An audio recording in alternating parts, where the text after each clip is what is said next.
यदि ईर्ष्या नहीं होगी तो लड़ाई झगड़े नहीं होंगे, ईर्ष्या से ही लड़ाई झगड़े होते हैं। ऐसे दो देवरानी जेठानी थी, प्रेम से बोलो राधे राधे। थी तो तीन चार, लेकिन वो दो एक साथ रहती थी। अब दो एक साथ रहते रहते दोनों में हो गया झगड़ा। एक ही साथ व्यापार था, किसानी थी, सो किसानी थी।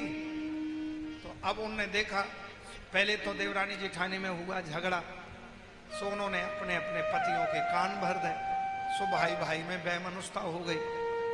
अब बोले भैया ऐसा करो, वैसे ना सटेगी। बोले बंटवारो कर लो। बोले कर लो।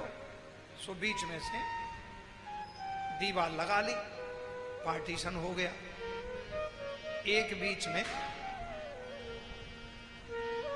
कुछ वार्तालाप करने के लिए ताक रखा। अब देवरानी एक जगह हो रही थी भागवत कथा, तो देवरानी अपनी पड़ोसन सहेलियों के साथ चली गई, तो जेठानी गई बाद में। सो देवरानी तो बैठी आगे और जेठानी आई बाद में। जब कथा आधे घंटे की रह गई तो पंडाल भर गया था। तो पंडाल भरा हुआ था, सो पीछे बैठी थी जेठानी। तो देवरानी जी ने मुड़ के देखा कि देखो आ रही हैं और अपनी सहेली के साथ आई हैं। अब वो कथा सुन रही, और पीछे पता नहीं कैसे देख लें। अब वो बात कर रही थी अपनी आपस की बात, लेकिन आगे बैठी देवरानी जी ने जेठानी के हाव भाव को समझ लिया।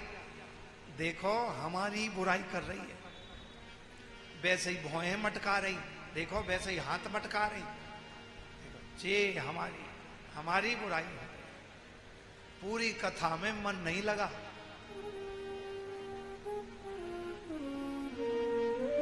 ईर्ष्या ऐसी है, भगवान के सामने बैठे, कथा पांडाल में बैठे, और इतने बढ़िया बढ़िया इको मिक्सर वाले माइक लगा के कथा सुनाई जा रही, सो वो कथा समझ में नहीं आई और जेठानी के इशारों की बात समझ में आ गई।